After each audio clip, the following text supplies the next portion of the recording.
बिस्मिल्लाहिर्रहमानिर्रहीम। अस्सलाम वालेकुम। आज हम पढ़ेंगे मस्कुलोस्केलेटल सिस्टम हेल्थ असेसमेंट का चैप्टर। इसमें जो है पीवीएस और मस्कुलोस्केलेटल पेरिफेरल वास्कुलर जो सिस्टम है, ठीक है, उसकी सारी चीज़ें इसमें इंक्लूडेड है। आप इसके ऑब्जेक्टिव्स अपने करिकुलम में देख सकते हैं। ज़्यादातर स्टूडेंट्स इसमें कंफ्यूज है कि ये दो अलग अलग चैप्टर हैं, लेकिन नहीं, ये एक ही चैप्टर है और इसमें आपका सब कुछ क्लियर हो जाएगा।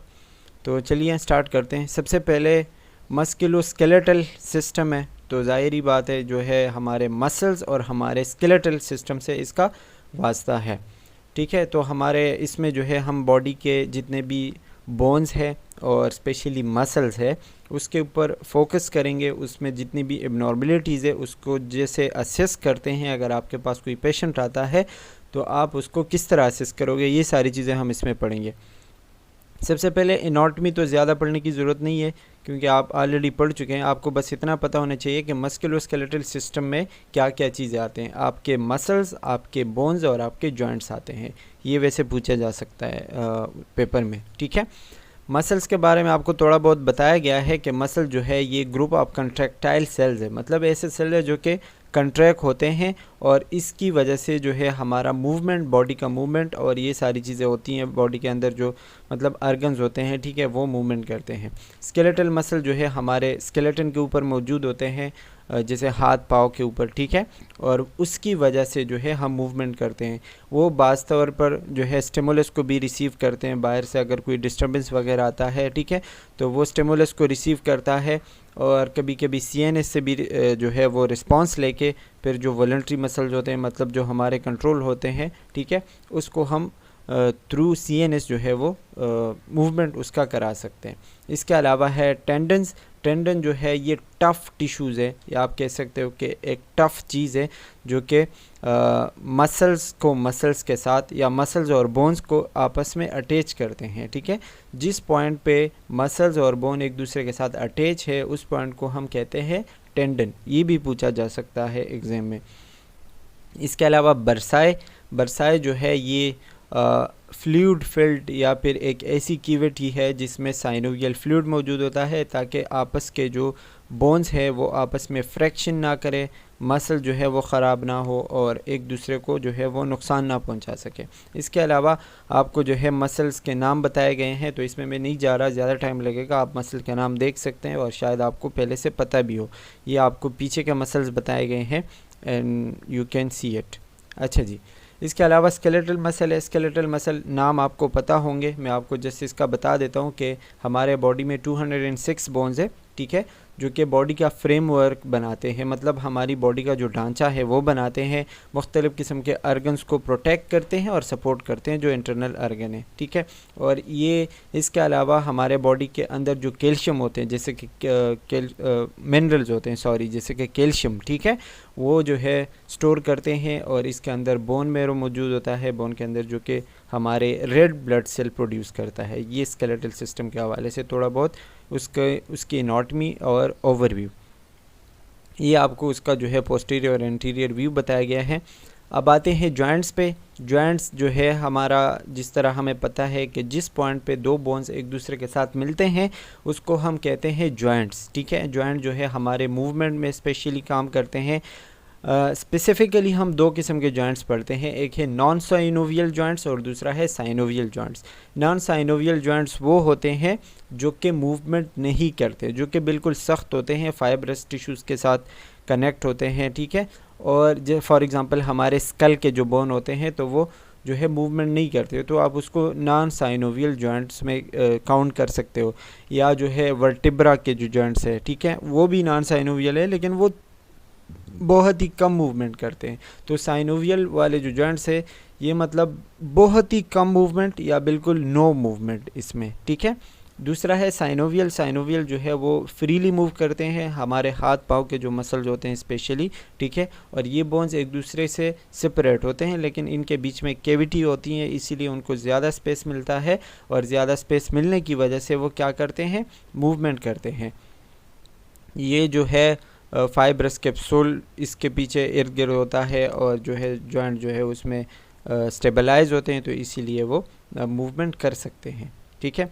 अच्छा जी, ऊपर आपको ये बताया गया है कि साइनोवियल जॉइंट जो है वो क्या चीज़ है। साइनोवियल कैविटी की अगर हम बात करें तो ये जो बोन है और ये जो बोन है, मतलब जो बोन है, ठीक है, इनके बीच में एक कैविटी होती है जिसमें एक फ्लूइड होता है, और वो फ्लूइड दोनों बोन्स को फ्रैक्शन में आने से बचाता है और इनकी मूवमेंट को इन्हेंस करता है। स्पेशली जो इनका मतलब जॉइंट का जो मूवमेंट है, जैसे कि मैंने आपको बताया कि साइनोवियल जॉइंट फ्रीली मूव करता है, तो ये साइनोवियल फ्लूइड की वजह से करता है। इसके अलावा हम कुछ और जॉइंट्स पढ़ते हैं, जैसे बॉल एंड सॉकेट जॉइंट्स होते हैं। बॉल एंड सॉकेट जॉइंट्स आपके शोल्डर और आपके हिप्स में मौजूद होते हैं, और ये आपके बॉडी के मुख्तलिफ़ किस्म के मूवमेंट्स कंट्रोल करते हैं, जैसे फ्लेक्शन, एक्सटेंशन, एडक्शन, एबडक्शन, ये सारे हम आगे पढ़ेंगे, ठीक है। इसके अलावा हिंज जॉइंट्स है। हिंज जॉइंट्स जो है वो आपके नीज़ और आपके एल्बो में होते हैं, जो सिर्फ दो डायरेक्शन में मूवमेंट करते हैं, फ्लेक्शन और एक्सटेंशन, ये हम पढ़ेंगे अभी। अच्छा जी, ये आपको कुछ उसका बताया गया है, कुछ टाइप्स ऑफ जॉइंट्स मोशन बताए गए हैं, ये आप देख सकते हैं। एक है रिट्रैक्शन, एक है प्रोट्रैक्शन, ठीक है। Movement, moving backward and forward. अगर आप अपने नेक को जो है या सर को आगे की तरफ और पीछे की तरफ लेके जा सकते हो या लेके जाते हो, तो इसको हम रिट्रैक्शन और प्रोट्रैक्शन कहते हैं। आगे की तरफ जो है वो क्या है, प्रोट्रैक्शन है, और पीछे की तरफ रिट्रैक्शन है। अच्छा जी, इसके अलावा एडक्शन और एबडक्शन है। एडक्शन जो है हाथ को बॉडी की तरफ लेके आना, मतलब अंदर की तरफ लेके आना, और एबडक्शन बाहर की तरफ लेके जाना, मूविंग अवे। इसके अलावा अगर पाम की या रिस्ट की हम बात करें तो एक है प्रोनेशन। प्रोनेशन मतलब टर्निंग डाउनवर्ड, कि आपका उसमें जो हथेली होती है वो नीचे की तरफ होती है, डाउनवर्ड होती है। और सुपिनेशन, जब हथेली ऊपर की तरफ हो तो फिर हम उसको सुपिनेशन कहते हैं। फ्लेक्शन जो है बेंडिंग को कहते हैं, मतलब आपने हाथ जो है कंट्रैक्ट किया, मसल आपके कंट्रैक्ट हुए तो वो उसको हम कहते हैं फ्लेक्शन। और जब आपका हाथ बिल्कुल सीधा है उसको हम कहते हैं एक्सटेंशन, ठीक है। इसके अलावा इंटरनल रोटेशन किसी भी बॉडी पार्ट को बॉडी की तरफ, मतलब अंदर की तरफ लेके जाएं। जैसे आप देख सकते हैं पाँव को अंदर की तरफ लेके गए तो इसको हम कहते हैं इंटरनल रोटेशन। एक्सटर्नल रोटेशन उसी चीज़ को बाहर की तरफ लेके आना एक्सटर्नल रोटेशन कहलाता है। इसके अलावा यही चीज़ है एवर्जन और इन्वर्जन, अंदर और बाहर की तरफ। अंदर की तरफ है तो इन्वर्जन है, बाहर की तरफ है तो इवर्जन है। अच्छा जी, इसके अलावा है सरकमडक्शन मतलब इन ए सर्कुलर मूवमेंट, सर्कल में अपने हाथ या पाँव को जो है मूव करना सरकमडक्शन कहलाता है। अच्छा जी, अब आते हैं स्केलेटल मस्कुलोस्केलेटल के असेसमेंट पे। असेसमेंट इसका बहुत ही ईजी है। जिस तरह हम असेसमेंट करते हैं तो असेसमेंट में हम एबनॉर्मल चीज़ें देखते हैं।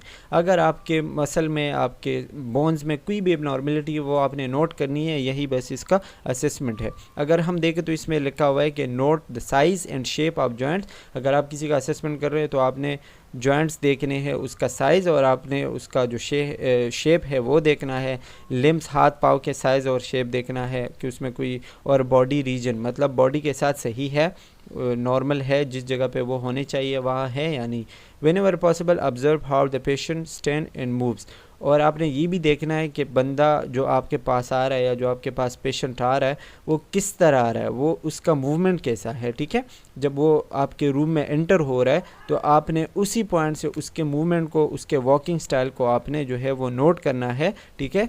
और जो है वो अगर आपके पास आ जाए और आपने नोट नहीं किया तो फिर आप उसको दोबारा भी कह सकते हो कि भाई थोड़ा सा घूम के आओ, थोड़ा सा कमरे में जो है चक्कर लगा कर, तो फिर आप उसको जो है उन चीज़ों को नोट कर सकते हो। अच्छा जी, perform a head to toe, मतलब इसमें जो है अगर हम बोन और जॉइंट्स का असेसमेंट करें तो हेड टू टो करेंगे, ठीक है। और इसमें जो है जॉइंट्स और बोन्स की सारा इंस्पेक्शन और पेल्पेशन करते हैं, क्योंकि इसमें तो हम ऑस्कल्टेशन वगैरह कर नहीं सकते। तो बोन्स और मतलब मस्कुलोस्केलेटल असेसमेंट में हम दो चीज़ें करेंगे, इंस्पेक्शन और पेल्पेशन। जो बाकी दो चीज़ें वो हम इसमें नहीं करते। अच्छा, इसमें जो है रेंज ऑफ मोशन देखते हैं कि बॉडी का कौन सा पार्ट कितना मूव करता है, कितना इसको मूव करना चाहिए और कितना ये कर रहा है, ये सारी चीज़ें हम इसमें देखते हैं। अच्छा जी, सबसे पहले जो असेसमेंट हम करते हैं वो है हेड एंड जॉ असेसमेंट। मतलब आप कह सकते हो कि हेड का, ठीक है। इसमें जो है हम उसमें स्वेलिंग देखते हैं कि हेड में कोई स्वेलिंग तो नहीं है, सिमेट्री, सारी चीज़ें एक दूसरे के साथ लाइन में, जैसे दोनों आके एक ही लाइन में होनी चाहिए, नाक जो है बिल्कुल सेंटर में होनी चाहिए। इसके अलावा कोई ट्रॉमा हुआ है तो वो आपने नोट कर देना है, एविडेंस अगर कोई मौजूद है। मैंडिबल जो है वो मिड लाइन में, मतलब नीचे का जो जबड़ा है वो किसी साइड पे नहीं, राइट या लेफ़्ट साइड पे नहीं होना चाहिए, बिल्कुल मिड लाइन में होनी चाहिए, ठीक है। और इसका जो रेंज ऑफ मोशन है, मतलब जिस तरह वो मूव करता है वो आपने देखना है, specially temporomandibular joint. Temporomandibular joint, ये जो उंगली यहाँ पे रखी हुई है ना, तो जहाँ पे हमारा टेम्पोरल और मैंडिबल एक दूसरे के साथ अटैच होते हैं जिस जॉइंट पे, उसको हम कहते हैं टेम्पोरोमैंडिबुलर जॉइंट। तो इसकी मूवमेंट हम देखते हैं। इसमें हम क्या करते हैं कि अपनी हमारी जो इंडेक्स फिंगर है यही वाली, ठीक है, इसको हम इसी मतलब ईयर के बिल्कुल आगे रखते हैं जहाँ पे ये जॉइंट है, ठीक है। और पेशेंट को बोलते हैं कि अपना मुंह जो है वो ओपन करें, ओपन और क्लोज़ करें, बार बार ओपन और क्लोज़ करें। इस दौरान अगर हमें कोई मतलब आवाज़ सुनने को मिले, मतलब नॉर्मली क्या करना चाहिए, उसका जो मैंडिबल है वो इजीली ओपन एंड क्लोज होना चाहिए, कोई भी पेन या कोई भी टेंडरनेस फील किए बगैर। नॉर्मली अगर बंदा नॉर्मल है तो उसको ये सारी चीज़ें महसूस नहीं होनी चाहिए, ठीक है। लेकिन अगर वो एबनॉर्मल है या उसमें कोई मसला है तो आपको क्लिक साउंड मिलेगा, क्लिक साउंड मिलेगा, या उसको हम कहते हैं क्रेपेटस, क्रेपेटस जो लिखा हुआ है ना, कि आपको इस तरह साउंड मिलेगा कि फ्रिक्शन हो रहा है या कोई चीज़ रगड़ रहा है, ठीक है। तो आपने वो साउंड नोट करना है, या उसमें पेन है या उसमें कोई स्वेलिंग है, तो ये सारी चीज़ें आपने उसमें नोट करनी होंगी, ठीक है। अच्छा जी, नेक्स्ट वन अब आते हैं नेक पे।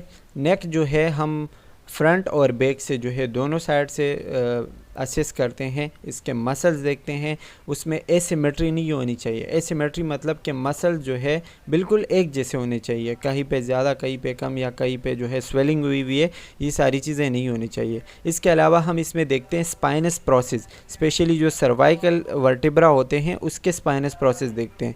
स्पाइनस प्रोसेस क्या होते हैं, ये जो जगह है ना जहाँ पे हमारा मतलब वर्टिब्रा है, और इस से जो ये एक टेल सा निकला हुआ है ना, ये टेल, इसको हम कहते हैं स्पाइनस प्रोसेस। तो जो हमारा नेक है उसमें जो वर्टिब्रा है उसके सारे स्पाइनस प्रोसेस जो है वो हम पिलपेट करते हैं। ये लिखा हुआ है ना, spinous process of the cervical vertebra. Cervical vertebra कौन से होते हैं, जो कि हमारे नेक के अंदर मौजूद होते हैं, जो क्लेविकल के ऊपर होते हैं, उसको हम कहते हैं सुप्रा क्लेविकल फोसाई। इसमें कोई भी टेंडरनेस, स्वेलिंग और नोड्यूल जो है उसके लिए हम ये असेस करते हैं, मतलब ये सारी चीज़ें इसमें नहीं होनी चाहिए। जब हम किसी का नेक असेस करते हैं तो उसमें क्या करते हैं, पेशेंट के बिल्कुल सामने खड़े होते हैं और अपने दोनों हाथ उसके नेक पे रखते हैं। उसको बोलते हैं कि अपना जो हेड है वो साइड टू साइड मूव करे, मतलब पहले राइट साइड पे फिर लेफ़्ट साइड पे, इस तरह आपने मूव करना है, ठीक है। और फिर आगे और पीछे, फॉरवर्ड एंड बैकवर्ड भी आपने मूव कराना है, ठीक है। इसमें जो है क्या होता है कि जिस तरह वो the patient move his neck listen and palpate for crepitus, इसमें भी वही चीज़ है कि जैसे ही वो करता है तो आपने गौर से सुनना है कि कोई आवाज़ तो नहीं आ रही, कोई एबनॉर्मल साउंड तो नहीं आ रही, वो आपने नोट कर देना है, जैसे क्रेपेटस का मैंने आपको बता दिया। और इसके अलावा आपने उसमें भी रेंज ऑफ मोशन देखना है कि जिस तरह हम अपना जो गर्दन है वो हर डायरेक्शन में मूव कर सकते हैं, तो जिसका आप असेसमेंट कर रहे हो वो कर सकता है या नहीं, मतलब अपना गर्दन मूव कर सकता है या नहीं कर सकता। इसमें भी वही बताया गया है कि आपने जो है पेशेंट को बताना है कि अपने दोनों साइड पे अपना गर्दन या हेड मूव करे और उसका जो ईयर है वो उसके शोल्डर को टच करना चाहिए, ठीक है, उसको टच करने की कोशिश करें। या तो इसमें आपने देखना है कि तकरीबन 40 डिग्री का एंगल बनना चाहिए दोनों साइड पे। अगर 40 डिग्री से कम है तो मतलब ये कि या 40 डिग्री से ज़्यादा है, कम है तो कोई मसला नहीं, ज़्यादा है तो उसमें जो है वो मसला हो सकता है, मतलब वो एबनॉर्मल है। अगर 50 आया 60 आया तो इसमें पॉइंट ये याद रखने वाला है कि जो मूवमेंट है साइड टू साइड नेक का, कि आपने जो है अपने कान को अपने शोल्डर के साथ टच करना है, तो उसके बीच में एंगल कितनी होनी चाहिए, 40 एंगल, ठीक है। इसके अलावा हम उसको बताते हैं कि अपना जो सर है वो आगे की तरफ ले आएँ फिर पीछे की तरफ ले आएँ। जब वो आगे की तरफ ले आता है, मतलब जब फ्लेक्शन करता है, तो वो 45 डिग्री में होना चाहिए। ये कि जब आप अपने चिन को अपने चेस्ट वॉल के साथ अटैच करते हो, पता नहीं चिन को क्या कहते हैं उर्दू में, ये आप मुझे बता दीजिएगा कमेंट्स में। अच्छा, 45 डिग्री जो है वो इसमें होनी चाहिए, मतलब जब आप चिन को चेस्ट के साथ अटैच करते हो, टच करते हो, तो 45 डिग्री का एंगल। और जब आप इसको बैकवर्ड लेके आते हो, मतलब अपने हेड को बैकवर्ड लेके आते हो, तो फिर उसमें आपके बैक में और आपके हेड में, मतलब जब आप हाइपर एक्सटेंशन, इसको हम हाइपर एक्सटेंशन कहते हैं, ठीक है, तो उसमें 55 डिग्री का एंगल होना चाहिए। ये एंगल जो है बहुत ज़्यादा इंपॉर्टेंट है, याद होनी चाहिए। अच्छा जी, अब आते हैं स्पाइन पे। स्पाइन जो है वो spinal position in curvature of the range of, मतलब ये जो हमारा स्पाइन है, जो हमारा वर्टिब्रल कॉलम है, उसमें हम उसका पोजीशन देखते हैं, उसका साइज़ देखते हैं और उसका शेप देखते हैं। ये उसका असेसमेंट है, ठीक है। मतलब लेटरल साइड से देखते हैं और बिल्कुल सामने से देखते हैं। इसमें जो है हम मरीज़ को बेंड करते हैं। बेंड अगर मैं आपको बताऊं, इस तरीके से करते हैं। ये जो आपको पिक्चर नज़र आ रही है ना, इसको कहते हैं बेंडिंग। तो जब हम इसको बेंड करते हैं तो क्या होता है, ये आपको बताया गया है कि have the patient bend at the waist, मतलब कमर पे आपने उसको बेंड करना है। And let his arms hang loosely, और उसके जो हाथ होते हैं वो आपने उसको बताना है कि इसको हैंग करें, मतलब छोड़ दें। हाथ को आपने कहीं पे टच नहीं करना, बिल्कुल वो जिस तरह मतलब फांसी लगाते हैं ना, बंदा हैंग होता है, तो उसी तरह आपने उसको छोड़ देना है। Then palpate the spine with your finger tips, मतलब आपका जो फिंगर टिप आपने उससे जो है स्पाइन, जो स्पाइनल कॉर्ड है, उसको पेल्पेट करना है, देखना है कि उसमें कोई स्वेलिंग वगैरह, वही जो नॉर्मल चीज़ें हैं वो नहीं होनी चाहिए। और फिर आपने अपने हाथ से जो है मतलब मुट्ठी बना के आपने स्ट्राइक करना है, स्लोली आपने स्पाइन को जो है वो मार देना है, ठीक है। उससे क्या होता है कि आपको चीज़ें, कोई टेंडरनेस, स्वेलिंग और स्पेज़म का पता चल जाता है कि कोई नॉर्मल चीज़ तो नहीं है उसमें।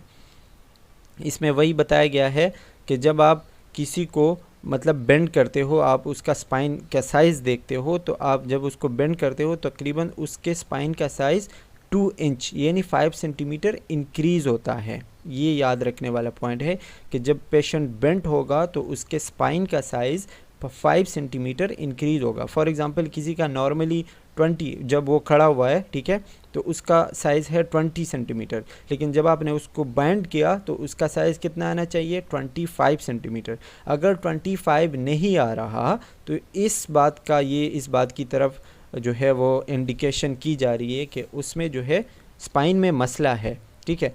तो ये जो है मोबिलिटी में और ये सारी चीज़ें इम्पेयर्ड होगी और आप उसको फर्दर असेस करोगे। ये सारी चीज़ें आपने नोट करनी है। स्पेशली इसका जो साइज़ है स्पाइन का पता होना चाहिए कि जब आप जो है वो मरीज़ को बेंड करते हैं तो उसका साइज़ कितना इंक्रीज़ होता है। अगर इंच में पूछा जाए तो 2 इंच, और अगर सेंटीमीटर में पूछा जाए तो 5 सेंटीमीटर। और नॉर्मली जब बंदा खड़ा होता है तो उसका जो स्पाइन होता है वो लाइक एस शेप होता है, ठीक है। अब आते हैं शोल्डर और एल्बोज़ पे। शोल्डर और एल्बो थोड़े से कॉम्प्लिकेटेड है, आपने गौर से सुनना है, ठीक है। ये जो है व्हेन द पेशेंट सिटिंग और स्टैंडिंग ऑब्जर्व द शोल्डर, जब आपके पास कोई पेशेंट आता है तो आप जब वो खड़ा है या जब वो बैठा है तो आपने उसके शोल्डर को देखने हैं कि उसके शोल्डर सिमेट्री में है, मतलब एक ही लाइन में है या नहीं, एक पॉइंट पे है या नहीं। आपने उसके मसल्स एट्रोफी, मसल ख़राब तो नहीं है या उसमें कोई डिफ़ॉर्मिटी तो नहीं है, ठीक है, वो आपने देखने हैं। इसके अलावा आपने अपने उसके शोल्डर को जो है अपने हाथों के पाल्मर साइड, मतलब हथेली वाले साइड से देखना है। उसको जो है उसमें भी वही क्रेपिटस, टेंडरनेस और ये सारी चीज़ें उसमें आपने नोट करनी है। इसमें लिखा हुआ है कि शोल्डर को आपने पेल्फेट करना है फर्मनेस के लिए। फर्मनेस का मतलब होता है कि कोई चीज़ ना बिल्कुल सॉफ्ट है ना बिल्कुल हार्ड है, बहुत ज़्यादा ना हार्ड है ना बहुत ज़्यादा सॉफ्ट है। अगर दरमियान में है तो वो आपने नोट कर देना है क्योंकि ये एक एबनॉर्मल चीज़ है, ठीक है। सिमेट्री वगैरह ये सारी चीज़ आपने उसमें देखनी है और रेंज ऑफ मोशन देखना है। इसके अलावा इसमें रूमेटॉइड अर्थराइटिस भी लिखा हुआ है, तो रूमेटॉइड अर्थराइटिस भी आपने इसमें नोट कर देना है। अगर हम बात करें इसके शोल्डर अबडक्शन और एडक्शन की, ठीक है। अबडक्शन का मतलब मैंने आपको बताया कि बॉडी से दूर लेके जाना है, और एडक्शन मतलब बॉडी की तरफ लेके आना है, ठीक है। तो ये लिखा हुआ है कि आप पेशेंट को बताओगे कि ask to move his arm from the neutral position laterally as far as possible, मतलब आप इसको बताओ कि अपना हाथ अपनी बॉडी से दूर करें, मतलब एबडक्शन करें। तो वो कितना होना चाहिए, 180 डिग्री होना चाहिए। जब वो अपने हाथ को बिल्कुल अपने शोल्डर के साथ बिल्कुल सीधा करे ना, तो 180 डिग्री होने चाहिए। भले वो इस तरह हो, भले वो सीधा हो, या फिर इस तरह बिल्कुल इस तरह हो, तो वो 180 डिग्री होना चाहिए। और जब वो एडक्शन कराता है, मतलब इस तरह कराता है, बॉडी की तरफ लेके आता है बिल्कुल सीधा, इस तरह नहीं, बिल्कुल बॉडी मतलब दूसरे हाथ से जब वो बिल्कुल सीधा टच करता है तो वो 50 डिग्री होना चाहिए। ये एंगल जो है बहुत ज़्यादा इम्पॉर्टेंट है, याद रखने वाला। अच्छा, इसके अलावा जो है फ्लेक्शन और एक्सटेंशन की बात करें, ये इसमें ये याद रखना है, जैसे एबडक्शन का मैंने बताया, तो शोल्डर एबडक्शन का एंगल कितना होना चाहिए 180 डिग्री, और शोल्डर एडक्शन का एंगल कितना होना चाहिए 50 डिग्री। इस तरह आप याद रखें, ठीक है। इसमें शोल्डर फ्लेक्शन, लेकिन उससे पहले आपको जो है ये फ्लेक्शन, एक्सटेंशन, एबडक्शन, एडक्शन ये सारी चीज़ें पता होंगी तो आपको जो है वो चीज़ें याद आसानी से हो जाएंगी। शोल्डर फ्लेक्शन और शोल्डर एक्सटेंशन ये है कि फ्लेक्शन जो है जब आप वो हाथ को बेंड करेंगे, ठीक है, कंट्रैक्ट करेंगे, और एक्सटेंशन जब आप उसको रिलैक्स करेंगे, तो आप उसको बताओगे कि move has harm interiorly from has side over has head. मतलब ये जो है ना अपने हाथ को बिल्कुल जो है अपने सर के पीछे लेके आएँ या बिल्कुल सीधा लेके आएँ। जब वो बिल्कुल सीधा करते हैं, मतलब आप ऐसा करते हैं कि उसको कहते हैं कि आपने हाथ बिल्कुल सीधा करें, इस तरह करें।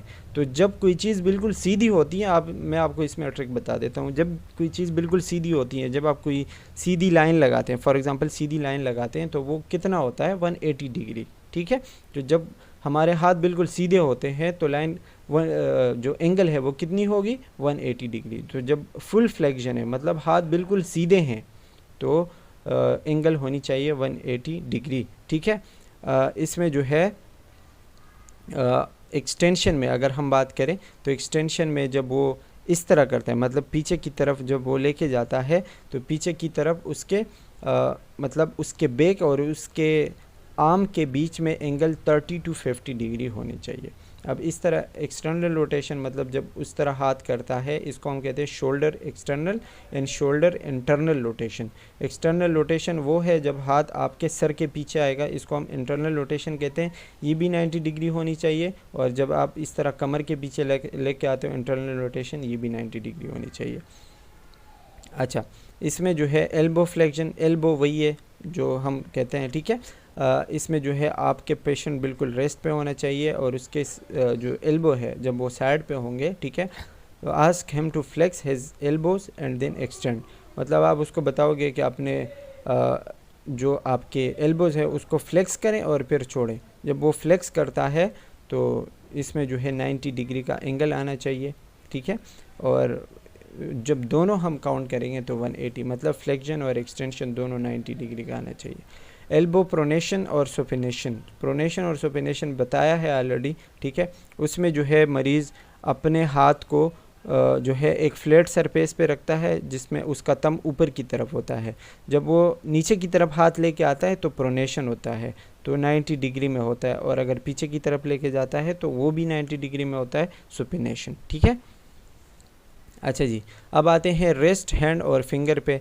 इसमें जो है वही सारी चीज़ें फिर से बताई गई है, contour, compare them for symmetry, ठीक है। ये सारी चीज़ें, कंटोर का मतलब होता है कि कोई पार्ट या कोई बोन बाहर तो नहीं आया, जो नॉर्मली होता है ना उससे बाहर तो नहीं आया, और रेडनेस, स्वेलिंग, डिफॉर्मिटी, वही सारी चीज़ें इसमें भी हम देखते हैं। इसमें जो है इंडेक्स फिंगर हम ज़्यादा यूज़ करते हैं, मतलब जब हम असेसमेंट करते हैं तो इंडेक्स फिंगर हम इसमें यूज़ करते हैं। इसमें बोथ रेस्ट जो मुट्ठी होती हैं, ठीक है, वो हम असेस करते हैं, और इसमें भी वही मुट्ठियों में भी वही जो है टेंडरनेस और ये सारी चीज़ें देखते हैं, ठीक है। रेडियन एंड अल्नर डेविएशन का बताया गया है। रेडियन एंड अल्नर डेविएशन मतलब रेडियस और अल्ना जो हमारे बोन्स होते हैं उसमें अगर कोई डिफॉर्मिटी है, उसमें जो है बोन्स बाहर की तरफ चले गए तो रेडियन और अल्नर डेविएशन कहलाएगा, ठीक है। उसमें जो है आप फर्स्ट लेटरली फिर मेडियली देखोगे उसका हाथ, मतलब उसकी मुट्ठी बना के उसको बताओगे कि एक साइड और दूसरे साइड पे, ठीक है। Normal range of motion is 55 degrees, मतलब जब वो अल्नर की तरफ, जो बाहर की तरफ हमारा बोन है, ठीक है, जब उसकी तरफ वो मुट्ठी बंद करके इस तरफ आएगा, फॉर एग्ज़ाम्पल ये जो है ये अल्ना है, और इस तरह जब वो मुट्ठी बनाएगा और मुट्ठी को इस तरफ लेके आएगा तो वो एंगल कितना होना चाहिए 55 डिग्री, और जब वो मुट्ठी उस तरफ लेके जाएगा रेडियल की तरफ तो वो 20 डिग्री होनी चाहिए। अच्छा, इसमें जो है एक्सटेंशन और फ्लेक्शन की बात करें, मतलब अपने उंगलियों को नीचे की तरफ और ऊपर की तरफ, जब आप अपनी उंगलियों को, मतलब आपका हाथ बिल्कुल सीधा है और आप अपनी उंगलियों के नीचे की तरफ लेके आते हो, ठीक है, तो वो 90 डिग्री होनी चाहिए, और जब आप ऊपर की तरफ लेके जाते हो तो फिर वो 70 डिग्री में आएंगे, ठीक है। इस ऊपर की तरफ डॉर्सो फ्लेक्शन कहलाएगा और नीचे की तरफ जस्ट फ्लेक्शन है। इसमें जो मोस्ट इम्पॉर्टेंट है दैट इज़ टेनल्स टेस्ट या टेनल साइन। टेनल टेस्ट जो है ये हम ट्रांसवर्स कार्पल लिगामेंट्स या जो नर्व्स होते हैं, स्पेशली मीडियन नर्व, उसको देखने के लिए करते हैं। मतलब ये जो उंगली इसने लगाई हुई है ना, यहाँ पे एक नर्व होता है जो कि हमारे हाथ में सेंसेशंस लेके आता है और यहाँ से लेके जाता है, ठीक है, मीडियन नर्व कहलाता है। अब यहाँ पे हम इस नर्व को चेक करने के लिए क्या करते हैं, टेनल टेस्ट करते हैं। इसमें क्या होता है कि इस नर्व को हम ऊपर से पिलपेट करते हैं, मतलब उसको उंगली से दबाते हैं। जब हम उंगली से दबाएंगे और उसमें कोई नमनेस, कोई टिंगलिंग या कोई पेन महसूस हुआ बंदे को, पेशेंट को, तो ये मतलब है कि टेनल साइन क्या है, पॉजिटिव है। पॉजिटिव का मतलब ये होता है कि वो चीज़, मतलब बीमारी उसमें मौजूद है। नेगेटिव आपने नहीं लेना, अक्सर जो है नेगेटिव आएगा तो नेगेटिव लोग कहते हैं कि हाँ ये नेगेटिव है तो मतलब बीमारी मौजूद है। नेगेटिव का मतलब होगा कि नहीं है, और पॉजिटिव आया तो मतलब बीमारी मौजूद है, ठीक है। ये इस बीमारी को हम कार्पल टनल सिंड्रोम कहते हैं। तो अगर पूछा जाए कि कार्पल टनल सिंड्रोम को मालूम करने के लिए हम कौन सा टेस्ट करते हैं, दैट इज़ टेनल्स साइन या फिर टेनल टेस्ट, ठीक है। अच्छा, इसमें एक दूसरा टेस्ट है दैट इज़ फ्लेन या फेलन मैनूवर कहते हैं या फेलन टेस्ट भी कहते हैं। इसमें जो है जिस तरह नमस्ते करते हैं ना, नमस्ते करते हैं, उसी तरह जो है वो मतलब अपने दोनों हाथों को पहले सीधा और फिर बैक साइड पे जो है वो अटैच करते हैं 90 डिग्री पे। इसी दौरान अगर उसको भी मतलब कोई पेन, नमनेस, टिंगलिंग और ये सारी चीज़ें महसूस हुई तो वो भी पॉजिटिव है, मतलब वो उसको भी वो मसला है, ठीक है। और इसमें भी कार्पल टनल सिंड्रोम का पता चलता है। तो कार्पल टनल सिंड्रोम जो है उसके लिए हम दो टेस्ट करते हैं, एक है फेलन टेस्ट और दूसरा है टेनल टेस्ट। फेलन और टेनल में आपको फ़र्क पता होना चाहिए। टेनल में जो हम मीडियन नर्व जो है वो असेस करते हैं, और फेलन में जो है हम स्पेशली आर्टरीज़ और ये सारी चीज़ें असेस करते हैं। 90 डिग्री पे हाथ को जो है वो जोड़ते हैं, उसमें अगर कोई पेन वगैरह हो तो फिर उसका पता चलता है। अच्छा, नॉर्मली यही बताया गया है कि जब आप हाथ को सीधा करते हैं तो एक्सटेंशन, मतलब आपके इस वाले हिस्से में, हाथ के इस वाले हिस्से में और फिंगर के इस वाले हिस्से में 30 डिग्री का फ़र्क होता है, ठीक है। मतलब आपके फिंगर्स आपके हाथ के थोड़े से नीचे होते हैं 30 डिग्री। जब आप फ्लेक्शन करते हो तो फ्लेक्शन में फिर वो आपका हाथ बिल्कुल सीधा होता है, वो 90 डिग्री पे होता है। यही आप जो है वो देख लीजिएगा, यही सारी चीज़ें बताई गई हैं, ठीक है, एक्सटेंशन और जो है वो फ्लेक्शन फिंगर्स का। अच्छा, एबडक्शन और एडक्शन बताया गया है। एबडक्शन और एडक्शन जो है वो हम जब मरीज़ के फिंगर्स देखते हैं तो एबडक्शन और एडक्शन में हम उसको मुट्ठी बंद करने और मुट्ठी खोलने का कहते हैं कि मुट्ठी बंद करें, मुट्ठी खोलें और फिंगर्स को एक दूसरे से अलग लेके जाएं। तो अगर वो ये काम इजीली कर सकता है तो मतलब उसमें कोई मसला नहीं है, और अगर इजीली नहीं कर सकता तो फिर उसमें जो है वो मसले होते हैं। अच्छा जी, इसके अलावा हिप्स और नीज़ पे आते हैं। हिप्स और नीज़ जो है बहुत ज़्यादा इजी है।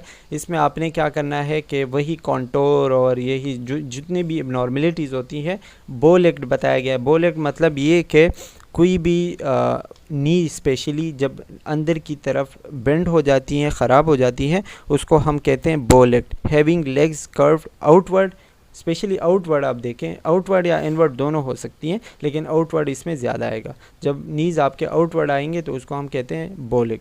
इसमें जो है ईच हैप, मतलब एक ही हिस्से को हम पहले एक हिस्से को देखते हैं, असेस करते हैं, फिर हम दूसरे हिस्से को असेस करते हैं, ठीक है। इसमें जो है मरीज़ को हम जो ये बताया गया ना है ट्रोकेंट्रिक एरिया जो है ये बटक्स के ऊपर वाला जो एरिया होता है, ठीक है, उसमें देखते हैं, और उसमें जो है टेंडरनेस, इंस्टेबिलिटी वगैरह देखते हैं। They should feel smooth and tissues should feel solid. उसके जो मतलब टिश्यूज़ होते हैं वो बिल्कुल स्मूथ और सॉलिड होने चाहिए, उसमें कोई एबनॉर्मलिटी नहीं होनी चाहिए, ठीक है। इसमें देखते हैं रेंज ऑफ मोशन वगैरह, वो सारी चीज़ें उसमें हम मतलब देखते हैं और काउंट करते हैं। ये आप देख लीजिएगा, इसमें कुछ ज़्यादा मुश्किल नहीं है। अच्छा, अब आते हैं फ्लेक्जन पे। फ्लेक्जन का मतलब क्या होता है कि जब हिप फ्लेक्जन करते हैं या हम हिप्स का रेंज ऑफ मोशन देखते हैं, इसमें इंपॉर्टेंट ये है, इसलिए मैं इस पर ज़्यादा जल्दी आ रहा हूँ। फ्लेक्जन का मतलब ये होता है कि आप जब नीज़ को बेंड करते हैं, ठीक है, तो वो आपके चेस्ट तक आते हैं। 90 डिग्री का एंगल तो बिल्कुल सीधा एंगल होता है ना, इस तरह, तो ये 90 डिग्री से थोड़ा सा ज़्यादा आता है, ये 120 डिग्री पे आता है। तो अगर ये 120 डिग्री पे आए तो नॉर्मल है, ठीक है। ये जो है ये बताया गया, as the flexes his knee, the opposite hip and thigh should be remain flexed. मतलब आप उसके जस्ट ओनली वन साइड को जो है इस तरह फ्लेक्स कराओगे तो वो 120 डिग्री पे आएगा, और दूसरा जो उसका पाँव है वो बिल्कुल सीधा होगा, ठीक है। फिर आप उस तरह जब ये हो जाएगा, फिर आप दूसरे पाँव की तरफ जाएंगे और दूसरा जो है वो करेंगे। फ्लेक्जन इसको कहते हैं जब आप पाँव को बेंड करते हैं। अब आते हैं एक्सटेंशन पे, मतलब जब आप उसको पाँव को थोड़ा सा मतलब सीधा करते हैं, ठीक है। इसमें जो है आप पेशेंट को प्रोन पोजीशन पे लेटाएंगे, फेस डाउन मतलब उल्टा, ठीक है। जेंटली एक्सटेंड, उसके एक पाँव को आप थोड़ा सा ऊपर की तरफ करेंगे, और ये जो है एक साइड पे और फिर दूसरी साइड पे। अच्छा, ये सारी चीज़ें हम क्यों करते हैं, मतलब पाँव को हम ऊपर और नीचे क्यों करते हैं? इसलिए करते हैं कि इस दौरान अगर पेशेंट को कोई मसला हो, कोई पेन हो, कोई और उसको जो है दर्द वगैरह महसूस हो, या कोई आपको एबनॉर्मलिटी नज़र आए, कोई आवाज़ सुनाई दे, कोई क्रेपिटस, कोई एबनॉर्मल साउंड सुनाई दे, तो वो आपने उसमें नोट करना होगा। इसीलिए हम ये सारी चीज़ें फ्लेक्शन, एक्सटेंशन, एबडक्शन, एडक्शन, ये सारी चीज़ें करते हैं, ठीक है। इसमें जो है इंटरनल और एक्सटर्नल रोटेशन भी करते हैं। इंटरनल रोटेशन मतलब अंदर की तरफ लेके जाएंगे, ठीक है, नीज़ को अंदर की तरफ लेके जाएंगे, तो वो 40 डिग्री पे आना चाहिए, क्योंकि 40 डिग्री पे आया तो नॉर्मल है, इंटरनल रोटेशन कहलाएंगे। और एक्सटर्नल रोटेशन अगर बाहर की तरफ करेंगे तो वो 45 पे आना चाहिए, 45 पे आएगा तो नॉर्मल है, ठीक है। ये सारी चीज़ें हम इसमें करते हैं। अच्छा जी, इसमें जो है एबडक्शन एडक्शन का वही बताया गया है। Stand alongside the patient and press downward the superior iliac spine of the opposite hip with one. इसमें हम जो है मरीज़ के साइड पे खड़े होते हैं और उसका जो इलियक स्पाइन है, ठीक है, उसको हम दबाते हैं अपने साइड से, अपने एक हाथ से, और दूसरी हाथ से उसका जो पाँव है वो हम क्या करते हैं, मूव करते हैं। मतलब एक हाथ उसके हम पेट पे रखते हैं, स्पेशली जो इलियक रीजन है वहाँ पे रखते हैं, और दूसरे हाथ से हम उसका पाँव जो है बाहर की तरफ लेके जाते हैं। ये वही बताया गया, मैं आपको जस्ट बता रहा हूँ। जब आप उसका पाँव बाहर की तरफ लेके जाएंगे तो उसकी अपर बॉडी, मतलब पाँव के जो ऊपर वाली बॉडी है वो मूव नहीं करनी चाहिए, लेकिन जिस पॉइंट पे वो मूव करना शुरू हो गई वो एंगल आपने नोट करना है, ठीक है। मतलब आप उसके पाँव को बाहर की तरफ लेके जा रहे हो, उसकी ऊपर वाली बॉडी बिल्कुल सही है, लेकिन आप उसको लेके जा रहे हो और जिस पॉइंट पे उसकी ऊपर वाली बॉडी, स्पेशली जहाँ पे आपने हाथ रखा था, वो जगह मूव करना शुरू हो गई, तो ये मतलब ये है कि वो अपने लिमिट तक पहुंच गया है, ठीक है। वो एंगल आपने नोट करना है, और नॉर्मली वो होना चाहिए 45।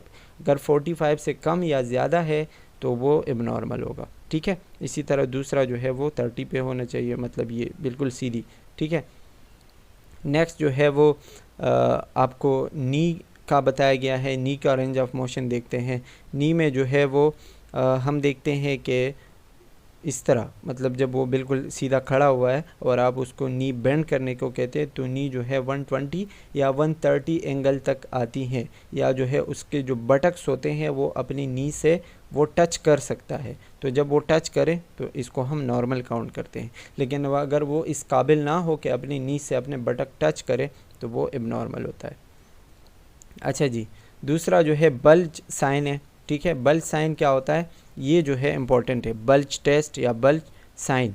इसमें नाम से ही पता चलता है, बल्ज का मतलब होता है किसी चीज़ का जमा होना। तो bulge sign indicate excess fluid in the joint. Excess fluid मतलब जब जॉइंट्स में फ्लूइड जमा हो जाए, ठीक है, बहुत ज़्यादा फ्लूइड जमा हो जाए, उसको हम क्या कहते हैं, बल्ज साइन। और ये कब होता है, जब आप उसका नी वो करते हो, नी असेसमेंट करते हो, आप उसको बताते हो कि अपनी नी से जो है बटक टच करें, तो जब वो टच करता है और वापस लेके आता है तो उसके नीज़ में जो है स्पेशली एक फ्लूइड जमा होता है, उसको हम कहते हैं बल्ज साइन। तो आपने उसके बाद जो है वो देखना होता है कि कहीं वो फ्लूइड तो जमा नहीं हुआ। जब वो लेटता है और आप उसके नीज़ को पल्पेट करते हैं तो अगर आपको वो चीज़ें जो है वो नज़र आती हैं तो आपने उसको जो है वो डिस्प्लेस करना है, मतलब थोड़ा सा आपने उसको पल्पेट करके उस फ्लूइड को जो है अपनी जगह से हिलाना है और इस तरह देखते हैं। फिर दूसरी साइड पे भी हम इसी तरह जो है वो टेप करके उसको इक्वली डिस्ट्रीब्यूट करते हैं। अब आते हैं एंकल्स एंड फीट पे। एंकल जो है जिस तरह हम कहते हैं ना, इस पॉइंट को हम कहते हैं ankle. Inspect the ankle and feet swelling, उसमें भी हम वही सारी चीज़ें जो कि पढ़ते हुए आ रहे वो देखते हैं। इसमें आपको कुछ चीज़ें बताई गई है। इसमें है कैलस। कैलस मतलब जो स्किन मोटी हो जाती है ना, थिक हो जाती है, उसको हम कहते हैं कैलस। दूसरा है बोनियंस। बोनियन मतलब जब बोनी बम्प हो जाता है, मतलब जब वो जॉइंट जो है बाहर की तरफ आता है ना थोड़ा सा, उसको हम कहते हैं बोनी बम्प, या आप इसको अर्थराइटिस में काउंट कर सकते हो, लेकिन ये ज़्यादा अर्थराइटिस नहीं है। इसके अलावा कॉन्स, जब वो स्किन मोटी हो जाती है और स्किन के दाने बन जाते हैं। एक तो आम दाने होते हैं ना जिसमें फ्लूइड होता है, वो नहीं, कभी कभी हम ज़्यादा काम करते हैं तो स्किन जो है वो बहुत ज़्यादा मोटी हो जाती है, उसको हम कहते हैं कॉन्स। इनग्रोन टोनेल, जब अक्सर जो है वो हमारे जो नेल्स होते हैं वो अंदर टो के अंदर चले जाते हैं, उंगली के अंदर चले जाते हैं, इनग्रोन टोनेल। तो ये जो जितने भी चीज़ें हैं, प्लेंटर वार्ड जो है स्किन के ऊपर जो है वो स्किन जब मोटी हो जाती हैं और उससे दाने वगैरह बन जाते हैं, वो है वार्ड्स स्पेशली। और ट्रॉफिक अल्सर्स मतलब कोई ज़ख़म वगैरह, हेयर लॉस और पिगमेंटेशन, ये सारी चीज़ें हम उसमें देखते हैं। ठीक है, अच्छा, वही मतलब जो एबनॉर्मल चीज़ें होती है एंकल और फीट पे। Use your finger to palpate the bony and muscular structure, वही पेल्पेट करते हैं अपने फिंगर से, और इसमें जो है जॉइंट्स को स्पेशली देखते हैं, जॉइंट्स के रेंज ऑफ मोशन को देखते हैं। इसमें वही आपको बताया गया है कि जब आप मतलब फुट के जो उंगलियां हैं आप इसको ऊपर की तरफ लेके जाएंगे, हाइपर फ्लेक्शन या हाइपर एक्सटेंशन कराएंगे। हाइपर एक्सटेंशन मतलब ऊपर की तरफ लेके जाना, तो वो कितने एंगल पे आने चाहिए, 20 डिग्री पे। और जब आप उसको नीचे की तरफ लेके जाएंगे तो 45, मतलब जब हम पाँव को नीचे की तरफ लेके जाते हैं तो ज़्यादा जाता है, ऊपर की तरफ ज़्यादा नहीं लेके जा सकते। ठीक है, इस नीचे की तरफ पाँव लेके आना, पाँव जब नीचे की तरफ आता है उसको हम कहते हैं प्लांटर फ्लेक्शन। ठीक है, अच्छा जी, ये ऑल अबाउट स्केलेटन था। अब हम पढ़ेंगे मसल्स। आई होप कि स्केलेटन आपको क्लियर हो चुका होगा। मसल जो है वो हमें पता है कि मसल ग्रुप हमें कंट्रैक्शन मूवमेंट में हेल्प करता है। इसका जब हम असेसमेंट करते हैं तो वही सारी चीज़ें जो भी एबनॉर्मेलिटीज़ है वो देखते हैं। ये आप पढ़ लीजिएगा, जितने भी चीज़ें हैं, स्पेज़म, ट्रेमर, फेसिकुलेशन का मतलब क्या होता है, रैपिड इनवॉलंटरी मसल ट्विचिंग। ठीक है, जब आपके मसल बहुत ज़्यादा रैपिडली इनवॉलंटरी ट्विच हो जाते हैं, उसमें मूवमेंट होते हैं इनवॉलंटरी। ठीक है, टिक्स भी वही चीज़ें हैं, ट्विचिंग, लेकिन स्मॉल ट्विचिंग होते हैं। मूवमेंट, एबनॉर्मल मूवमेंट, वही सारी चीज़ें इसमें हम देखते हैं। या पढ़ लीजिएगा, ज़्यादा इसमें कुछ मुश्किल नहीं है। मसल टोन क्या होता है, मसल टोन मतलब हर चीज़ का अपनी अपनी जगह पे होना मसल टोन कहलाएगा, या जिस तरह मसल को होना चाहिए। ठीक है, या अगर आप उसको स्ट्रेच कर रहे हो, फॉर एग्जांपल मैं अपने मसल से कोई काम कर रहा हूँ तो मसल जो है वो थोड़ा सा रेजिस्टेंस शो कराता है। ठीक है, मसल के ऊपर थोड़ा सा प्रेशर पड़ता है, तो ये चीज़ नॉर्मल है।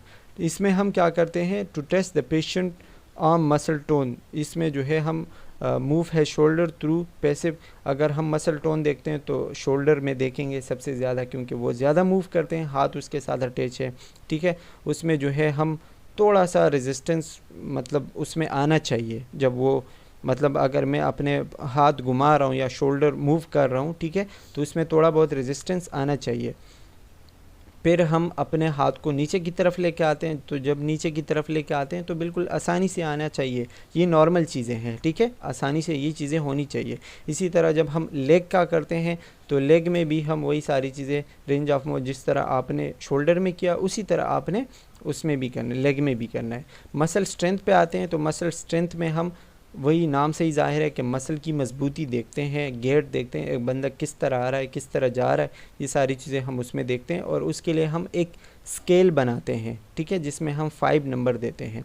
मतलब 5 नंबर में से आप उसको दोगे, डिनोमिनेटर और एनोमिनेटर उसमें होगा। अगर 5/5 आता है तो मतलब ये है कि पेशेंट बिल्कुल नॉर्मल है, उसके जॉइंट्स जो है नॉर्मली मूव करते हैं और रेंज ऑफ मोशन उसका सही है। वो ग्रेविटी के अगेंस्ट जो है वो रेजिस्टेंस करता है, मतलब अपने हाथ पाँव को ऊपर की तरफ लेके जा सकता है, ठीक है। दूसरा है 4/5। 4/5 में रेंज ऑफ मोशन सही होता है, ग्रेविटी मतलब ऊपर की तरफ भी लेके जा सकते हैं, लेकिन रेजिस्टेंस में थोड़ा सा मसला होता है, मसल थोड़े से वीक होते हैं, ठीक है। इसमें नेक्स्ट है 3/5। 3/5 में जो है वो फेयर है, मतलब ना ज़्यादा सही ना ज़्यादा ख़राब, ठीक है, फेयर है। इसमें जो है क्या होता है कि patient completes range of motion against gravity only, मतलब ये कि रेजिस्टेंस ज़्यादा नहीं होता लेकिन ऊपर की तरफ थोड़ा सा वो लेके जा सकता है, ग्रेविटी के अगेंस्ट लेके जा सकता है, ठीक है। 2/5 में जो है वो रेंज ऑफ मोशन तो फुल होता है लेकिन ग्रेविटी में वो कुछ भी नहीं होता, मतलब ये कि ऊपर की तरफ वो नहीं लेके जा सकता, सिर्फ नीचे की तरफ अपने हाथ पाँव को हिला सकता है। 1/5 में जो है patient attempt at muscle contraction, ठीक है, and palpebral without joint movement. इसमें जो है ना वो मूवमेंट कर सकता है, कुछ भी नहीं कर सकता, आपने जो है वो देखना होता है। 0 में no evidence of muscle contraction, इसमें तो कुछ भी नहीं होता। अच्छा जी, आते हैं नेक्स्ट शोल्डर, आर्म और रेस्ट और हैंड के जो मसल्स होते हैं उसमें देखते हैं, ठीक है। इसमें जो है बाइसेप स्ट्रेंथ, ट्राइसेप स्ट्रेंथ और फुट के जो है एंकल स्ट्रेंथ और एंकल स्ट्रेंथ, मतलब फ्लेंटर नीचे की तरफ और ऊपर की तरफ देखते हैं। Test the strength of muscle shoulder girdle by asking him to extend his arm. हम पेशेंट को बताते हैं कि अपना हाथ बिल्कुल सीधा करें, ठीक है, और सीधा करके दोनों हाथों को 30 सेकंड के लिए बिल्कुल सीधा रखें फॉर 30 सेकंड। अगर वो अपने दोनों हाथों को इक्वली नहीं रख सकता और पाम ऊपर की तरफ, जो हथेली होती हैं वो ऊपर की तरफ होंगी, ठीक है, तो अगर वो इस तरह नहीं कर सकता और ख़ुद ब खुद वो उसका हाथ नीचे की तरफ आता है तो उसमें शोल्डर की वीकनेस होगी या एक साइड पे जो है वो कोई मसला होगा, ठीक है। इसके अलावा पेशेंट को जो हम next the patient hold his arm in front of him with the elbow bent. फिर हम उसके एल्बो को थोड़ा सा बेंड करते हैं बाइसेप के मसल को देखने के लिए, और उसके हाथ को नीचे की तरफ, मतलब उसको हम कहते हैं कि अपना हाथ बिल्कुल टाइट करें और उसके हाथ को हम नीचे की तरफ जो है वो लेके आने की कोशिश करते हैं, अपना फोर्स लगाते हैं, ठीक है। तो जब वो क्या करते हैं, रेजिस्ट शो करते हैं, मतलब वो नहीं लेके आने देता, ठीक है। इसके अलावा हम ट्राइसेप को देखते हैं, तो ट्राइसेप में जो है वो हम हाथ को सीधा करते हैं। जब हम हाथ सीधा करते हैं तो फिर हम उसको ऊपर की तरफ लेके जाते हैं। ट्राइसेप में हम हाथ को नीचे की तरफ लेके आते हैं, बाइसेप में नीचे की तरफ लेके आते हैं, ट्राइसेप में ऊपर की तरफ लेके आते हैं। और इसमें अगर वो कोई मसला करेगा, फॉर एग्जांपल बाइसेप में वो नीचे की तरफ हमें नहीं लेके आने देता, मजबूत करता है हाथ, लेकिन वो उससे नहीं होता, वो हाथ मजबूत नहीं कर पाता और हम इजीली उसके हाथ को नीचे की तरफ लेके आते हैं, तो हमें शो करता है कि उसका बाइसेप मसल जो है वो वीक है। लेकिन अगर उसका हाथ कभी जो है ट्राइसेप में हम क्या देखते हैं कि उसका हाथ बिल्कुल सीधा है और उसको हम ऊपर की तरफ लेके जाते हैं और आसानी से वो ऊपर की तरफ लेके जा रहा होता है, ठीक है, कोई रेजिस्टेंस कोई कुछ नहीं होता, तो फिर हम देखते हैं कि उसका ट्राइसेप जो है वो वीक है। लेग स्ट्रेंथ में हम क्या देखते हैं कि इसी तरह पीछे की तरफ और मतलब आगे की तरफ, पीछे की तरफ मैंने आपको बताया प्लांटर फ्लेक्शन कहलाता है, ठीक है। इसमें जो है हम पेशेंट को सुपाइन पोजीशन में लेटाते हैं, ठीक है, और उसके जो है वो note whether he lifts both leg at the same time and to the same distance, और उसको हम बोलते हैं कि अपने दोनों पाँव को एक साथ एक ही फासले पे उठाने हैं, ठीक है। फिर हम उसके जो है क्वाड्रिसेप्स स्ट्रेंथ देखते हैं, मतलब उसके जो मसल्स होते हैं उसके पाँव के जो मसल्स होते हैं वो हम देखते हैं, ठीक है, कि जब उसने पाँव उठाए हुए हैं तो वो एक ही साथ और एक ही फासले पे सही है या नहीं है, ठीक है। तो जब अगर उसमें कोई नॉर्मलिटी है और वो नहीं कर पाता, वो अपने दोनों पाँव एक साथ एक ही फासले पे नहीं उठा पाता, तो फिर हम उसमें जो है वो जो क्वाड्रिसेप्स मसल होते हैं पाँव के, ठीक है, जिसकी वजह से हम पाँव मूवमेंट करते हैं, फिर हम उसको जो है वीक काउंट करते हैं या फिर हम उसकी नॉर्मलिटी उसमें काउंट करते हैं। इसके अलावा जो है वो हैंड ग्रिप देखते हैं। हैंड ग्रिप में जो है पेशेंट को फर्स्ट एंड सेकंड फिंगर उसको हम कहते हैं, मतलब जो मुट्ठी की वो होती है ना ग्रिप, उसको हम कहते हैं कि अपने फर्स्ट और सेकंड फिंगर जो है उसको बिल्कुल सीधा करें और बाकी जो आपके 3 फिंगर होते हैं वो आप क्या करें, बंद करें, उससे मेरा हाथ पकड़ें। फॉर एग्ज़ाम्पल आप नर्स है और आप पेशेंट को बता रहे कि 3 उंगलियों से, जो आखिरी के 3 उंगलियां हैं, आप उससे मेरा हाथ पकड़ें। जब वो आपका हाथ पकड़ता है, ठीक है, और उसके ऊपर ज़ोर लगाता है तो उससे आपको पता चलेगा। अगर वो नहीं लगा पाता ज़्यादा ज़ोर और इस तरीके से वो आपका हाथ नहीं कंट्रोल पाता या आपके उंगलियां वो सही से नहीं पकड़ पाता, तो ज़ाहिरी बात है कि उसका जो हैंड ग्रिप होता है वो वीक होता है, ठीक है। अच्छा, अभी एबनॉर्मल फाइंडिंग्स पे आते हैं। अच्छा जी, ये सॉरी फॉर द इनकन्वीनियंस, वो जो पहले हम पढ़ा रहे थे तो लैपटॉप में चार्ज की वजह से आप इस पे आ गए। हमने स्केलेटल और मसल के एबनॉर्मलिटीज़ पढ़ी, अब हम असेसमेंट पढ़ा, अब हम उसके एबनॉर्मल फाइंडिंग देखेंगे। एबनॉर्मल फाइंडिंग मतलब ये कि जब आप इन दोनों की असेसमेंट करके देखें तो उसमें आपको क्या क्या चीज़ें एबनॉर्मल मिल सकती है और जब आपको वो मिलेंगी तो उसका आप क्या मतलब लेंगे। सबसे पहले हम आते हैं इस पे, ठीक है।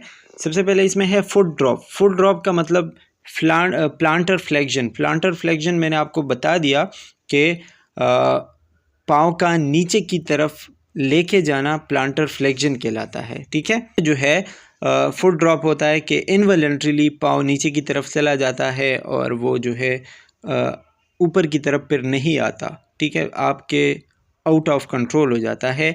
तो जब इस तरह होता है, ठीक है, तो ये आपके sign of certain peripheral nerve and motor neuron disorder, मतलब ये है कि इसमें या तो पेरिफेरल नर्व डैमेज है या फिर जो है मोटर न्यूरॉन जो रिस्पांस लेके आते हैं वो डैमेज है, ठीक है, या फिर बहुत ज़्यादा वीकनेस है, पैरालिसिस है, या कोई डॉर्सीफ्लेक्सर मसल जो है जो वहाँ पे मौजूद होता है, ठीक है, वो ख़राब है। तो ये सारी चीज़ें जो है वो फुट ड्रॉप की तरफ आपको लेके जा सकते हैं, ठीक है। फुट ड्रॉप में also stem from prolonged immobility, या कोई बंदा ऐसा है जो बहुत ज़्यादा देर तक या बहुत ज़्यादा टाइम तक वो मूव नहीं करता, इमोबाइल है, तो उसकी वजह से भी ये हो सकता है। दूसरा है क्रेपिटस। क्रेपिटस का बता दिया है, एबनॉर्मल क्रंचिंग और ग्रेटिंग साउंड है, ठीक है, जो कि आप सुन सकते हो जब आप किसी चीज़ को फील करते हो, असेस करते हो, तो आप ये सारी चीज़ें उसमें देख सकते हो। जब आप दो, मतलब फॉर एग्जांपल किसी जगह पे दो बोन्स एक दूसरे के साथ अटैच हो रहे हैं तो वहाँ पे आपको ये मिल सकता है। फॉर एग्जांपल किसी को रूमेटॉइड अर्थराइटिस है तो उसके बोन्स ख़राब होंगे, जब एक दूसरे के साथ कंटैक्ट में आते हैं तो उनसे एक साउंड आता है लाइक ब्रोकन पीसेस, ठीक है, उसकी वजह से उसको हम कहते हैं क्रेपिटस। इसके अलावा है मसल स्पेज़म। मसल स्पेज़म जो है ये स्ट्रॉन्ग पेनफुल कंट्रैक्शन है, मतलब आपके मसल इनवॉलंटरीली कंट्रैक्ट होते हैं और ये जो है वर्चुअली और any muscle but most common in calf and foot muscle. ज़्यादातर मसल स्पेज़म जो है हमारे काफ मसल में कॉमन होता है। ये जो फुट मसल होता है ना नी के बिल्कुल पीछे, तो वो जो है काफ मसल कहलाता है। ये स्पेज़म जो है ज़्यादातर उसमें होता है। किस वजह से होता है? मसल फटीग की, exercise, electrolyte imbalance, neuromuscular disorder या फिर प्रेगनेंसी में भी हो सकता है। मसल वीकनेस, नाम से ही ज़ाहिर है कि मसल वीकनेस जो है माल फंक्शन है कि आपका सेरेब्रल हेमिस्फीयर जो है अगर उसका कोई मसला आ जाए, जो ब्रेन का हिस्सा है, ठीक है, अगर उसमें कोई मसला आ जाए तो उसकी वजह से आपका मसल वीकनेस हो सकता है, या आपके ब्रेन स्टेम में कोई मसला है, स्पाइनल कॉर्ड में कोई मसला है, नर्व रूट्स ख़राब है या पेरिफेरल नर्व्स ख़राब है, या कोई और मायोन्यूरल जो मसल और न्यूरॉन के दरमियान का जो जंक्शन होता है उसमें कोई मसला है, तो मसल वीकनेस उसकी वजह से हो सकता है। इसके अलावा मसल एट्रोफी। मसल एट्रोफी जो है वो मसल का वेस्टिंग होना, या मसल है जो मसल है वो डीजनरेट हो जाते हैं, ख़राब हो जाते हैं या डिसयूज़ हो जाते हैं, ठीक है, उसको हम मसल एट्रोफी कहते हैं। ये ज़्यादातर एजिंग के साथ होता है। Traumatic injury. ट्रॉमेटिक इंजरी जो है किसी भी फ्रैक्चर, डिसलोकेशन या एम्पुटेशन या एक्सीडेंट्स, इंजरीज़ की वजह से जो इंजरी होती हैं उसको हम ट्रॉमेटिक इंजरी कहते हैं, ठीक है। और इसमें आपको 5 साइंस देखने को मिलेंगे, ठीक है। अच्छा, एक चीज़ रह गई यहाँ पे, पेन। पेन जो है वो आपको पता है कि किसी भी जगह पे जब आपको पेन महसूस हो, आर्म पेन हो, ठीक है, वो हैंड में हो, शोल्डर में हो या लेग पेन हो, जो कि ज़्यादातर जो है मस्कुलर डिसऑर्डर की वजह से हो सकता है, लेकिन कभी कभी न्यूरोवास्कुलर या कार्डियोवास्कुलर डिसऑर्डर या फिर न्यूरोलॉजिकल डिसऑर्डर की वजह से भी हो सकता है। अब आते हैं 5 P's ऑफ मस्कुलोस्केलेटल इंजरी। मतलब जब किसी को मस्कुलोस्केलेटल इंजरी होती है, कोई मसला होता है, तो उसके 5 P's आपने नोट करने। पेन मतलब जब आप असेसमेंट करते हो तो उस दौरान आप देखते हो कि मरीज़ को पेन महसूस हो रहा है या नहीं। अगर उसको पेन महसूस हो रहा है तो कहाँ पे है, उसकी सिवियरिटी मतलब शिद्दत कितनी है और किस तरह का पेन है, ठीक है। दूसरा है पेरेस्थीसिया मतलब लॉस ऑफ सेंसेशन, कि आपको कोई चीज़ फील नहीं होती। जब आपको कोई चीज़ फील नहीं होती मतलब आप उस इंजर्ड एरिया को टच करते हो किसी भी चीज़ से, ठीक है, और आपको वो चीज़ फील नहीं होती, मतलब मरीज़ को वो सेंसेशन फील नहीं होती, तो ज़ाहिरी बात है वो न्यूरोवास्कुलर डिसऑर्डर है कि उसकी न्यूरॉन्स ख़राब है, उसको नहीं पता चल रहा, ठीक है। तीसरा है पैरालिसिस जो है वो आपके अफेक्टेड एरिया में, मतलब पेशेंट बिल्कुल मूव नहीं कर पाता। किसी को हाथ पे इंजरी हुई है तो वह हाथ नहीं मूव कर पाता, इसको हम कहते हैं पैरालिसिस, ठीक है। उसमें जो है या तो नर्व या फिर टेंडन डैमेज हो सकते हैं। नेक्स्ट वन इज पेलर मतलब डिसकलरेशन, या तो पेलनेस आ जाएगी या कूलनेस भी हो सकती है। ये भी न्यूरोवास्कुलर कंप्रोमाइज़ की वजह से हो सकता है। पल्स जो है वहाँ पे बिल्कुल जो है गायब हो जाएंगे, और इसमें जो है डिक्रीज़ या एब्सेंट पल्स जो है वो क्या शो करता है आपको कि ब्लड सप्लाई की कमी हो गई है उस जगह पे। अच्छा जी, इसके अलावा कुछ मेन इंपॉर्टेंट चीज़ें जो कि मोस्ट इंपॉर्टेंट है, ये जो मैं आपको बता रहा हूँ ये ज़्यादा इसमें इंपॉर्टेंट है। स्केलियोसिस का मतलब होता है कि स्पाइनल कॉर्ड का किसी एक साइड पे बेंड हो जाना, ठीक है, मुड़ जाना, क्या कहलाएगा, स्केलियोसिस।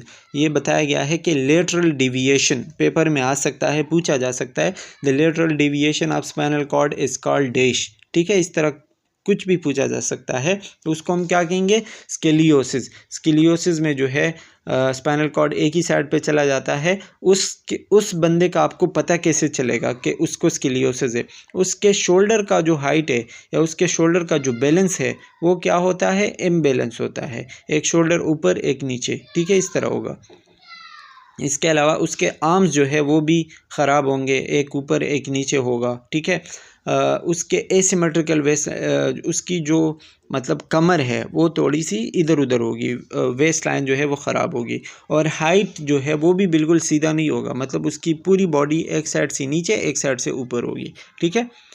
अच्छा, next one is kyphosis and lordosis. Kyphosis जो है pronounced kyphosis the thoracic curve, मतलब जब सीने का जो मतलब थोरेसिक वर्टेब्रा जो होते हैं जब वो बहुत ज़्यादा बाहर की तरफ आते हैं उसको हम कहते हैं काइफोसिस, और ये एक राउंड शेप बनाते हैं, आपने देखे होंगे ऐसे बहुत सारे लोग, ठीक है। काइफोसिस में क्या होता है, जब थोरेसिक कर्व होता है, थोरेसिक कर्व मतलब ये कि सीने के जो एरिया में स्पाइनल कॉर्ड है जब वो बाहर की तरफ आता है, कर्व हो जाता है, फिर हम उसको काइफोसिस कहते हैं। दूसरा है लॉर्डोसिस। लॉर्डोसिस क्या होता है, जब ये स्पाइनल कॉर्ड सीने के एरिया से नीचे लंबर एरिया में अंदर की तरफ चला जाए, इन कर्व हो जाए, ठीक है, उसको फिर हम कहते हैं लॉर्डोसिस, ठीक है।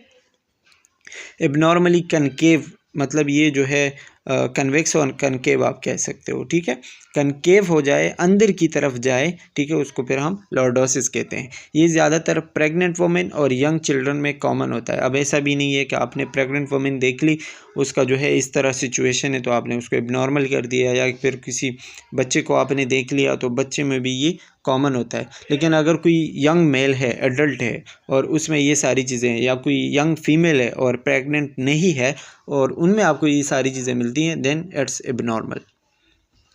और कुछ डिजीज़ेज़ है इसमें, हेबर्डन्स एंड बुचर्ड नोड जो कि मोस्ट इम्पॉर्टेंट है, ठीक है, ये जो है एडल्ट हेल्थ नर्सिंग में भी आया था।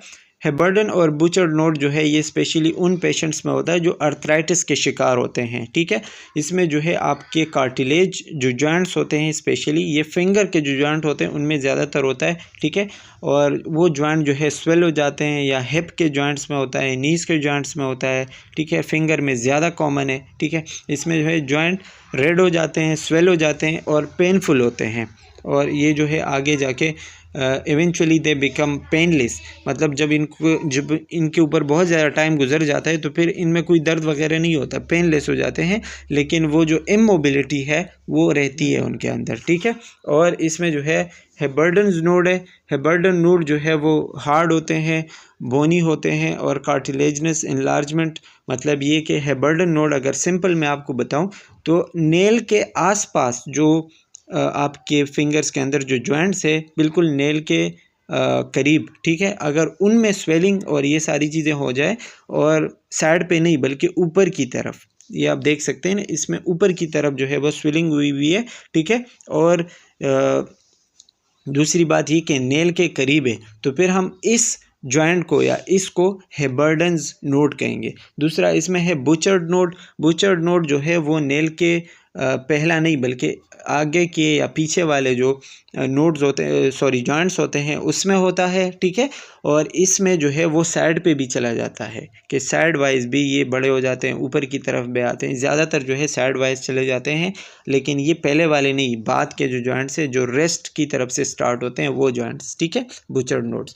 इसके अलावा गेंगलियन है। गेंगलियन जो है round in large fluid filled cyst होते हैं, कहाँ पे, स्पेशली हमारे रेस्ट के डॉर्सल साइड पे, मतलब ऊपर वाले तरफ पे अगर कोई इस तरह का मास आपको नज़र आए जो फ्लूइड फिल्ड होता है, ठीक है, उसको हम कहते हैं गेंगलियन। ये नॉन टेंडर होता है, मतलब ज़्यादा सख्त नहीं होता, ठीक है, और इसमें जो है पेनफुल होता है और इसकी वजह से जो जॉइंट मोबिलिटी है वो कम हो सकती है, ठीक है। इसमें नेक्स्ट आपको रूमेटॉइड अर्थराइटिस का बताया गया है। रूमेटॉइड अर्थराइटिस में भी आपने कुछ चीज़ें नोट करनी है कि ये एक ऑटो इम्यून डिजीज़ है जो कि हम बहुत पहले से पढ़ते हुए आ रहे हैं, और ये जो है जॉइंट की डिजीज़ है। Rheumatoid arthritis commonly affect bilateral joints.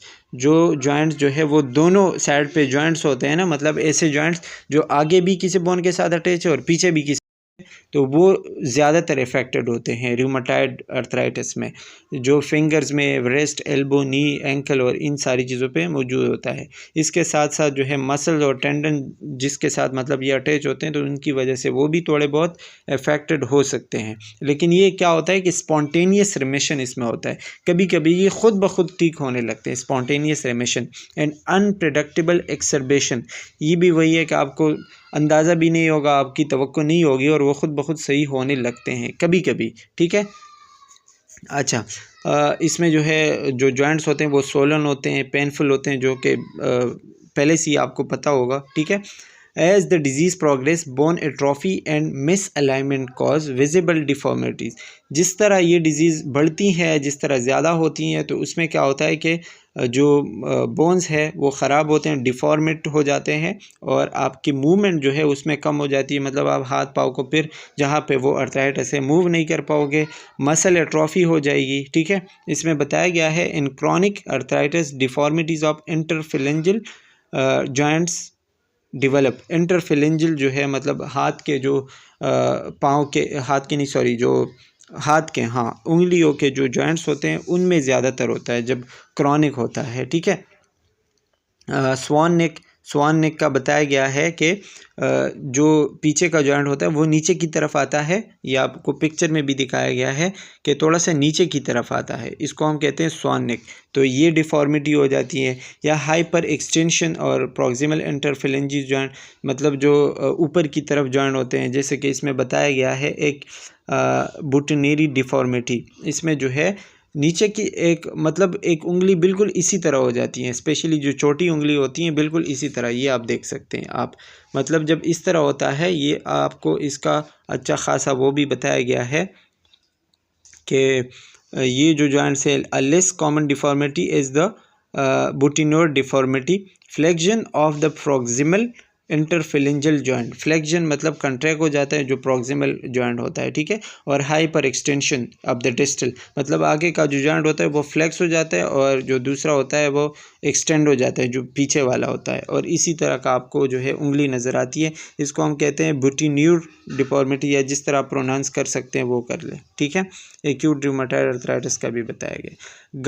Gout जो है नेक्स्ट वो डिजीज़ है जो कि एक मेटाबॉलिक डिसऑर्डर है, और इसमें यूरिक एसिड आपके जॉइंट्स के अंदर, स्पेशली जो टो जॉइंट्स होते हैं उसमें बहुत ज़्यादा जमा होते हैं, ठीक है। इसमें जो है पेनफुल होता है, अर्थराइटिक होता है, मतलब जॉइंट्स में जो है मसला होता है, रेड स्वेलिंग और ये सारी चीज़ें होती हैं, और वो जगह है जो उस जगह पे टेम्परेचर बहुत ज़्यादा एलिवेट हो जाता है, ज़्यादा हो जाता है। अच्छा जी, next one is muscular atrophy या dystrophy. Muscular dystrophy is a group of congenital disorder. ये एक ऐसे डिसऑर्डर होते हैं जो कि कंजेनाइटल होते हैं, पैदाइशी तौर पर एक इंसान के अंदर मौजूद होती हैं। और अगर मैं आपको बताऊं तो ये ज़्यादातर कज़न्स मैरिज की वजह से होता है। जो लोग कज़न्स में शादी करते हैं, ठीक है, तो उनके जो बच्चे आगे पैदा होते हैं उनमें अक्सर ये मसले होते हैं जो मस्कुलर डिस्ट्रॉफी होती हैं, ठीक है।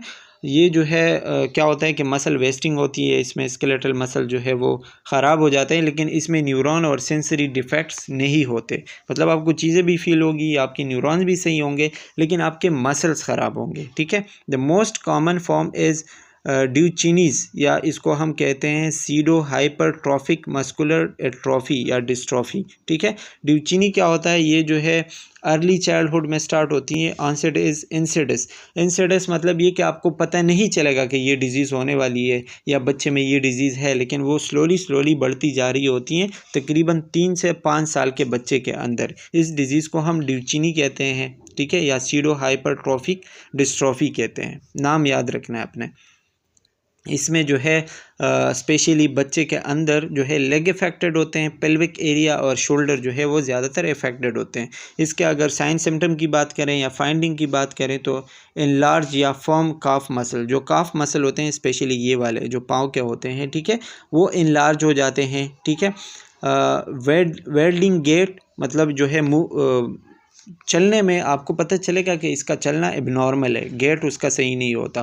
टो वॉकिंग, वो जो है अपनी उंगलियों के बल चलता है, ठीक है। लंबर लॉर्डोसिस का बताया गया है कि उसका जो लंबर है वो काफ़ी साइड पे हो चुका होता है। लॉर्डोसिस साइड नहीं, सॉरी, अंदर की तरफ जा चुका होता है, ठीक है।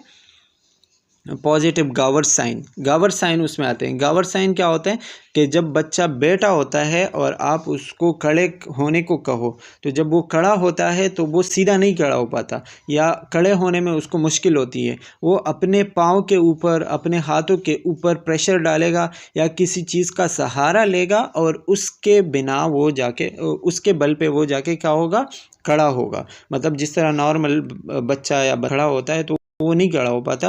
वो अगर उसके साथ कोई चीज़ पड़ी हुई है तो उसका सहारा लेगा या अपने नीज़ के ऊपर जो है प्रेशर डाल के वो जो है खड़ा होगा। पिक्चर में आप देख सकते हैं, ठीक है। इस साइन को हम कहते हैं गावर साइन। तो अगर किसी बच्चे में आप ये साइन देखते हो तो वो मस्कुलर डिस्ट्रॉफी का शिकार होता है, ठीक है। स्टेयर्स मतलब सीढ़ियाँ चढ़ने में उसको मुश्किल होती है और उसको जो है फ्रीक्वेंट फॉल्स होते हैं, मतलब ज़्यादातर जो है वो गिरता रहता है, वो चल नहीं पाता। जब वो चलने की कोशिश करता है तो वो गिरता है, ठीक है। And that's all about musculoskeletal assessment. I hope कि आपको अच्छे से समझ आ गया होगा। इंशाल्लाह नेक्स्ट चैप्टर में हम न्यूरोलॉजिकल सिस्टम पढ़ेंगे। That's all about musculoskeletal. Thanks for watching, take care, bye bye.